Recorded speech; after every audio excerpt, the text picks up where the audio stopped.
Salam sejahtera semua dan selamat datang ke Virtual Speaker Corner episod 31.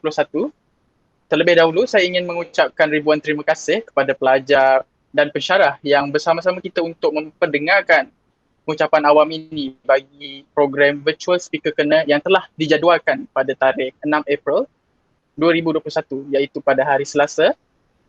Saya Thierry Maldini selaku moderator anda bagi Virtual Speaker Corner hari ini. Sebelum kita mulakan kongsian pada hari ini, eloklah saya memperkenalkan ahli panel kita pada hari ini. Ahli panel kita merupakan pelajar Fakulti Pertanian UPM dan mengambil program Bachelor Sains Perniagaan Tani. Nama beliau ialah Nur Farisha Ilya binti Musa dan beliau adalah pelajar tahun 1. Beliau juga merupakan graduan diploma UPM kampus Bintulu. Sepanjang pengajian beliau di diploma, beliau telah melibatkan diri dalam pelbagai program iaitu pelibatan dalam program Titian Integrasi Hari Gawai Peringkat Negeri Sarawak, Facilitator program STEM 2019 dan juga beliau menjadi naib bendahari program lawatan sambil belajar Diploma Pertanian di Miri Sarawak. Okey, baik, kita beralih kepada kongsian. So, tajuk yang akan dibawa oleh panel kita pada episod kali ini ialah larutan ekoenzim. Saudari, dipersilakan. Okey, baiklah, terima kasih kepada moderator kita pada hari ini iaitu saudara Terry. Bismillahirrahmanirrahim. Assalamualaikum warahmatullahi wabarakatuh dan selamat sejahtera kepada semua yang sudi meluangkan masa bersama-sama saya pada episod kali ini. Nama saya ialah Nur Farisha Ilya binti Musa. Saya daripada jurusan Bachelor Sains Perniagaan Tani dengan kepujian tahun 1. Jadi pada hari ini saya ingin berkongsikan tentang larutan ekoenzim dan saya ingin mengajak semua penonton untuk sama-sama menerokai tentang apa itu ekoenzim, kelebihannya dan juga cara-cara untuk membuat larutan ini. Okey, mari kita start. Okey, baiklah, sebelum saya meneruskan dengan lebih lanjut dan lebih mendalam, saya ingin menceritakan tentang serba sedikit asal-usul larutan ekoenzim. Jadi larutan ini adalah pertama kali diperkenalkan dan dikembangkan oleh Dr. Rosukon Punpangvong dari Thailand yang mempunyai lebih daripada 30 tahun pengalaman dalam penyelidikan enzim. Beliau juga mendapat pengiktirafan dari FAO PBB, juga mendorong orang ramai membuat ekoenzim di rumah untuk mengurangkan pemanasan global. Okey, jadi apa itu larutan ekoenzim?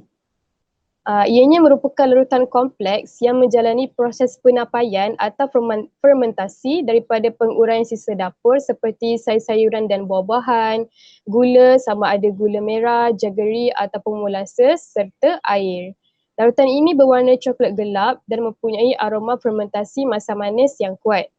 Okey, seperti saya kata tadi, kenapa nama dia larutan ekoenzim? Kerana larutan ni dia menjalani proses fermentasi. Fermentasi ni adalah satu proses perubahan kimia dalam substrat organik yang berlaku kerana tindakan pemangkin biokimia yang menyebabkan enzim dihasilkan oleh mikrob hidup.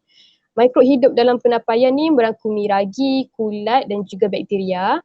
Jadi oleh kerana mereka ni tidak mempunyai klorofil untuk menjalani proses fotosintesis, mereka mendapat makanan dari bahan organik iaitu sisa dapur itu sendiri dan mereka akan menghasilkan enzim. Jadi sebab itulah dinamakan larutan ekoenzim. Okay, sekarang kita masuk kepada kelebihan ekoenzim. Sebenarnya ekoenzim ni ada banyak lagi kelebihan dia. Tapi saya cuma nak fokuskan pada 2 poin ini sahaja iaitu pertanian dan juga pembersihan. Ekoenzim ni dia boleh bertindak sebagai pencuci organik dan juga baja organik kerana dia tak mencemarkan persekitaran dan dia membawa lebih banyak faedah kepada alam sekitar. Dari aspek pertanian, ianya mampu merangsang pertumbuhan pokok, meningkatkan kesuburan dan kualiti tanah, membantu tanaman tumbuh dengan cepat dan menguatkan akar serta menghalau perosak tanaman. Manakala untuk aspek pembersihan, ianya dapat menghilangkan bau, kotoran, minyak, boleh dijadikan sebagai ejen pembersih serta dapat membersihkan peralatan rumah. Okey, gambar kat bawah ni adalah, 2 gambar ni adalah eksperimen saya sendiri yang saya buat kat rumah. Gambar yang belah kiri tu, saya dekat rumah tanam beberapa jenis sayuran dan ada yang layu dan daunnya tak lebat. Jadi saya aplikasikan ekoenzim ni, saya campur dengan air dan saya semburlah pada tanaman saya pada setiap hari. Dan hari demi hari saya boleh nampak keberkesanan ekoenzim tu. Dia buat saya punya tanaman tu lebih subur dan lebih segar. Untuk gambar yang sebelah kanan, itulah sinki dapur di rumah saya. Saya campurkan sedikit ekoenzim tu ke dalam bancuhan sabun basuh pinggan.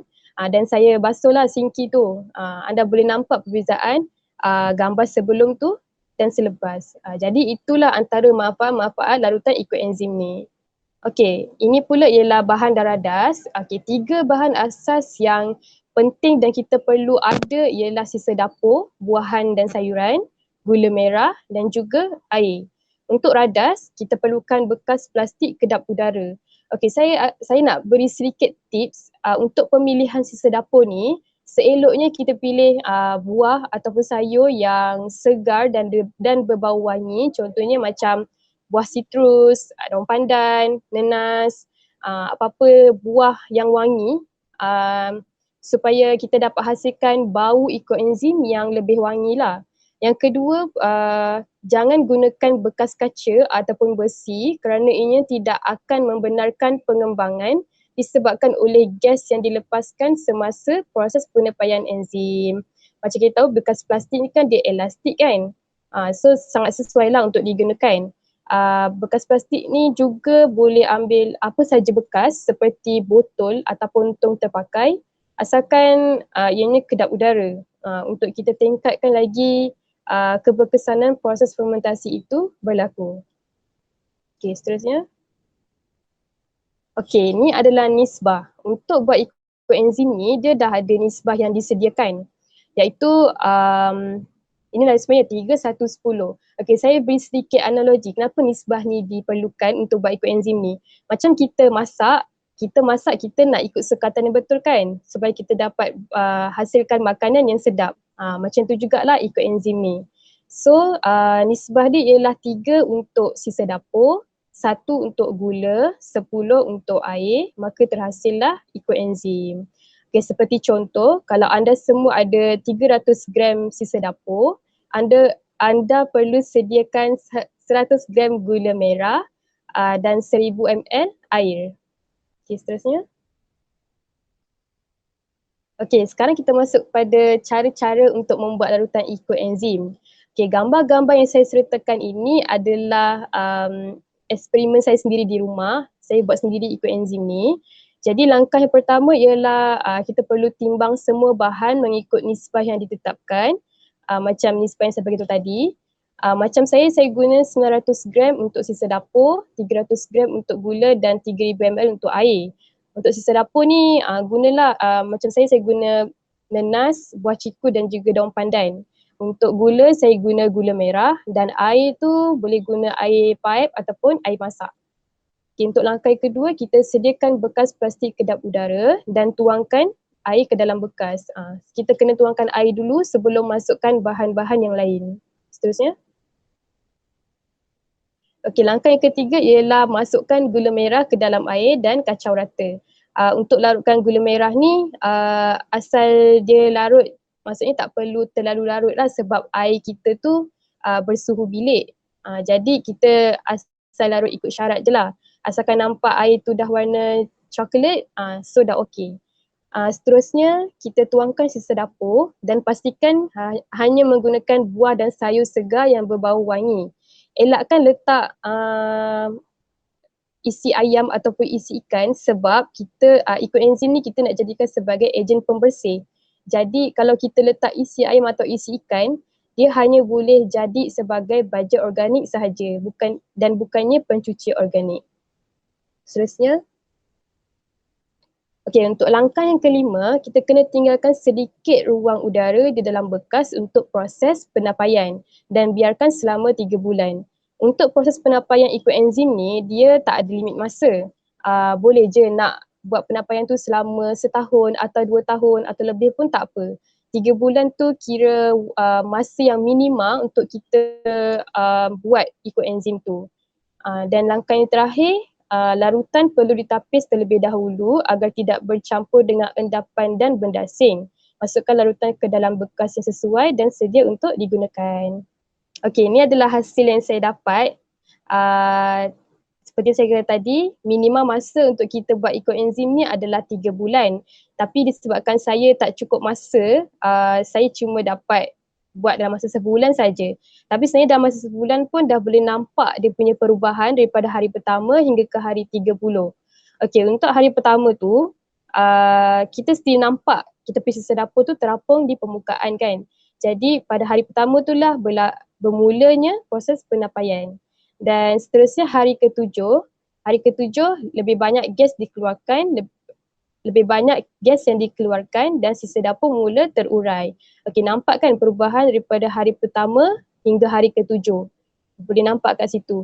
Dan sepanjang 1 minggu daripada hari pertama hingga hari ketujuh adalah sangat penting untuk kita buka kita punya bekas tu dan kita kacau larutan kita. Sebab masa tu adalah fasa gas banyak dikeluarkan. Okey, begitu juga pada hari ke-14. Hari ke-14 tu endapan putih mula terbentuk di permukaan. Masa tu dah mula tak nampak lah kita punya sisa dapur. Dan begitu juga pada hari ke-30, lebih banyak endapan putih yang dihasilkan. Jadi inilah yang hasil saya dapat selepas sebulan saya lakukan larutan ekoenzim ini. Okey. Seterusnya. Okey, baiklah. Kesimpulannya, dengan hanya menggunakan sisa dapur, hasil yang diperolehi dapat memberikan 1001 manfaat untuk manusia dan alam sekitar tanpa membelanjakan sejumlah wang yang besar. Penghasilan larutan ekoenzim sangat digalakkan untuk dilakukan di setiap rumah agar kesejahteraan bumi terjamin. Jadi itu saja daripada saya. Yang baik itu datang daripada Allah dan yang lemah itu datang daripada diri saya sendiri. Terima kasih lagi sekali dan jaga diri di mana jua anda berada. Assalamualaikum. Terima kasih diucapkan kepada saudari Nur Farisha Ilya binti Musa atas perkongsian yang menarik sebentar tadi. Semoga para pendengar dapat memanfaatkan ilmu pengetahuan yang telah dicurahkan.